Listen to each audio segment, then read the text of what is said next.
അസ്സലാമു അലൈക്കും വറഹ്മത്തുള്ളാഹി തആല വബറകാതുഹു. Heart and mind the soul healer എന്ന ചാനലിലേക്ക് ഏവർക്കും വീണ്ടും സ്വാഗതം. നമ്മുടെ മനസ്സിനും ആത്മാവിനും ശാന്തതയേകുന്ന തുമൈനീന 30 ഡേയ്സ് മെൻ്റൽ പീസ് ചാലഞ്ചിൻ്റെ 6ാം ദിവസമാണിത്.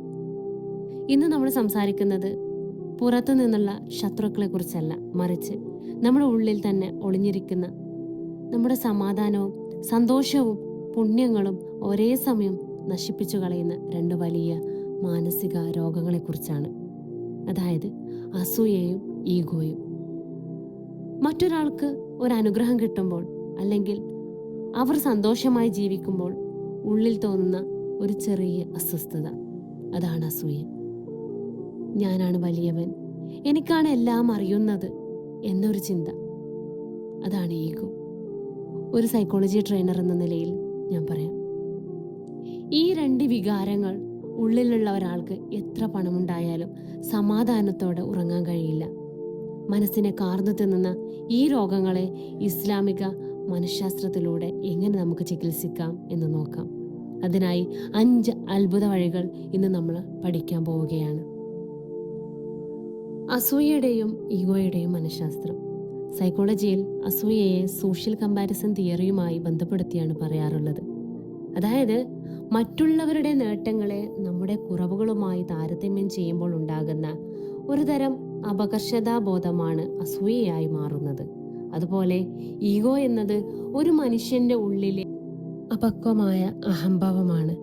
അത് മറ്റുള്ളവരെ അംഗീകരിക്കാൻ മനസ്സിനെ അനുവദിക്കില്ല. ഇസ്ലാം ഇതിനെ ഹൃദയത്തിന്റെ രോഗങ്ങൾ അഥവാ ഡിസീസസ് ഓഫ് ഹാർട്ട് എന്നാണ് വിളിക്കുന്നത്. പ്രവാചകൻ മുഹമ്മദ് നബി സല്ലല്ലാഹു അലൈഹി വസല്ലം തന്ന ശക്തമായ ഒരു മുന്നറിയിപ്പുണ്ട്. നിങ്ങൾ അസൂയയെ സൂക്ഷിക്കുക. തീ വിറകിനെ എങ്ങനെയാണോ തിന്നു തീർക്കുന്നത്, അതുപോലെ അസൂയ ഒരു മനുഷ്യന്റെ പുണ്യങ്ങളെ, അതായത് നല്ല കർമ്മങ്ങളെ തിന്നു തീർക്കും. ഈഗോയെ കുറിച്ചുള്ള അള്ളാഹു ഖുർആനിൽ ഇബ്ലീസിന്റെ പിശാചിന്റെ കഥയിലൂടെയാണ് പറഞ്ഞിരിക്കുന്നത്.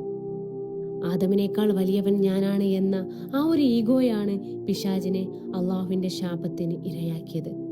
നബി സല്ലല്ലാഹു അലൈഹി വസല്ലം പറഞ്ഞു, ആരുടെയെങ്കിലും ഹൃദയത്തിൽ ഒരു കടുകുമണിയോളം അഹംഭാവം, അതായത് ഈഗോ ഉണ്ടെങ്കിൽ അവൻ സ്വർഗത്തിൽ പ്രവേശിക്കുകയില്ല. ഈ 2 രോഗങ്ങളിൽ നിന്നും എങ്ങനെ മനസ്സിനെ മോചിപ്പിക്കാമെന്ന് നമുക്ക് നോക്കാം. അസൂയയെയും ഈഗോയെയും മാറ്റാനുള്ള 5 വഴികൾ. ഒന്നാമത്തേത്, അവർക്കായി രഹസ്യമായി ദുആ ചെയ്യുക. Pray for them separately.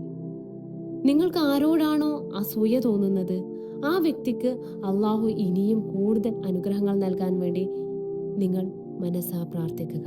ഇതൊരു പക്ഷേ നമ്മളെ കൊണ്ട് സാധിച്ചു എന്ന് വരില്ല. എന്നിരുന്നാലും സൈക്കോളജിയിൽ ഇതിനെ കൗണ്ടർ ഇൻഡ്യൂട്ടീവ് തെറാപ്പി എന്ന് പറയും. നമ്മുടെ മനസ്സ് വെറുക്കുന്ന ഒരു കാര്യത്തിന് നേരെ വിപരീതമായി പ്രവർത്തിക്കുക. നിങ്ങൾ ഒരാൾക്ക് വേണ്ടി അവർ അറിയാതെ പ്രാർത്ഥിക്കുമ്പോൾ ഒരു മലക്ക് നിനക്കും അതുപോലെ ഉണ്ടാകട്ടെ എന്ന് വന്ന് പറയും. ഇത് നിങ്ങളുടെ ഉള്ളിലെ അസൂയയെ സ്നേഹമാക്കി മാറ്റും. രണ്ടാമത്തെ കാര്യമാണ് തസ്ലീം. സൃഷ്ടാവിന്റെ വിഭജനത്തെ അംഗീകരിക്കുക. അസൂയ ഉണ്ടാകുമ്പോൾ നമ്മൾ യഥാർത്ഥത്തിൽ ചോദ്യം ചെയ്യുന്നത് അള്ളാഹുവിന്റെ വിതരണത്തെയാണ്. അല്ലാഹു സുബ്ഹാനഹു വ തആല ഖുർആനിൽ വ്യക്തമായി പറയുന്നുണ്ട്, അം യഹ്സുദൂന الناس على ما آتاهم الله من فضله فقد آتينا آل إبراهيم الكتاب والحكمة وآتيناهم ملكا عظيما. അള്ളാഹു തന്റെ അനുഗ്രഹത്താൽ മനുഷ്യർക്ക് നൽകിയ അനുഗ്രഹങ്ങളെക്കുറിച്ച് അവൻ അസൂയപ്പെടുകയാണോ? തീർച്ചയായും നാം ഇബ്രാഹിമിന്റെ കുടുംബത്തിന് ഗ്രന്ഥവും ജ്ഞാനവും നൽകിയിട്ടുണ്ട്. അവർക്ക് മഹത്തായ ഭരണാധികാരവും നൽകിയിട്ടുണ്ട്. ചുരുക്കി പറഞ്ഞാൽ ഈ ആയത്ത് അസൂയ, അതായത് ഹസദ്, മനുഷ്യനെ സത്യത്തിൽ നിന്നും അകറ്റുന്ന ഒരു സ്വഭാവമാണെന്നാണ് ഓർമ്മപ്പെടുത്തുന്നത്. അള്ളാഹു തന്റെ അനുഗ്രഹം ആർക്ക് നൽകണമെന്നത് അവന്റെ ജ്ഞാനത്തിന്റെയും ഇച്ഛയുടെയും അടിസ്ഥാനത്തിലാണ്. മറ്റുള്ളവരുടെ അനുഗ്രഹങ്ങളിൽ അസൂയപ്പെടുന്നതിന് പകരം അള്ളാഹുവിന്റെ അനുഗ്രഹത്തിനായി നന്ദിയുള്ളവരാവുകയും പ്രാർത്ഥിക്കുകയും ഈ ആയത്ത് നമ്മളെ പ്രേരിപ്പിക്കുന്നു. ഓർക്കുക, അള്ളാഹു എല്ലാവർക്കും എല്ലാം ഒരേപോലെ നൽകിയിട്ടില്ല. ഒരാൾക്ക് സൗന്ദര്യം, മറ്റൊരാൾക്ക് ബുദ്ധി നൽകി, വേറൊരാൾക്ക് പണം നൽകി. നിങ്ങളുടെ കയ്യിലുള്ള അനുഗ്രഹം എന്താണെന്ന് തിരിച്ചറിഞ്ഞ് അതിൽ തൃപ്തിപ്പെടുക. ഇനി 3ാമത്തെ കാര്യം, വിനയം ശീലിക്കുക. Practice humility. ഈഗോ മാറ്റാനുള്ള ഒരേ ഒരു വഴി വിനയമാണ്.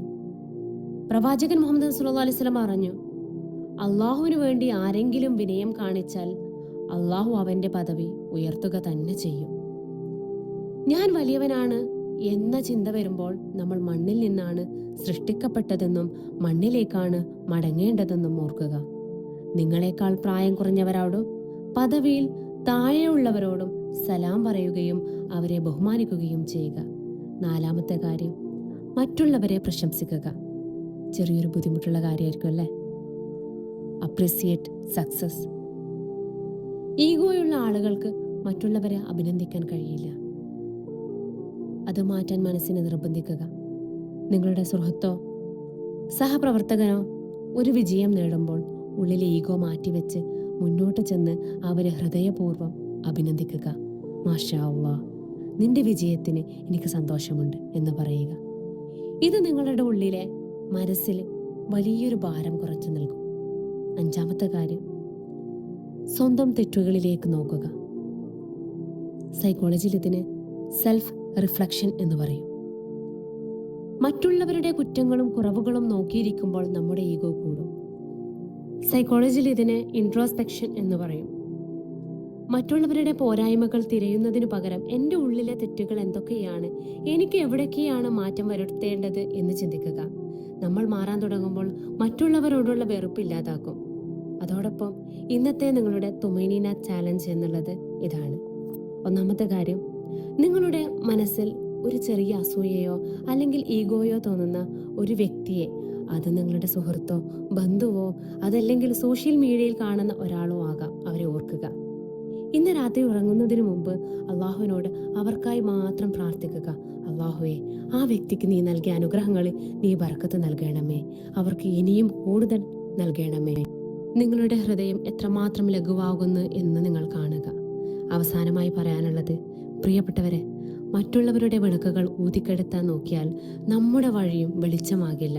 എല്ലാവരും വളരട്ടെ, എല്ലാവർക്കും നല്ലത് വരട്ടെ എന്ന് ചിന്തിക്കുമ്പോഴാണ് നമ്മുടെ ഹൃദയത്തിന് യഥാർത്ഥ തുമൈനീന അല്ലെങ്കിൽ ശാന്തത ലഭിക്കുന്നത്. Heart and mind the soul healer എന്ന ഈ യാത്രയിൽ നമ്മുടെ ഹൃദയം നമുക്ക് കൂടുതൽ ശുദ്ധീകരിക്കാം. നാളെ തുമൈനീന സീരീസിന്റെ 7-ാം ദിവസത്തിൽ വളരെ ഗൗരവമുള്ള മറ്റൊരു വിഷയവുമായി നമുക്ക് വീണ്ടും കാണാം. അസ്സലാമു അലൈക്കും വറഹ്മത്തുള്ളാഹി തആല വബറകാതുഹു.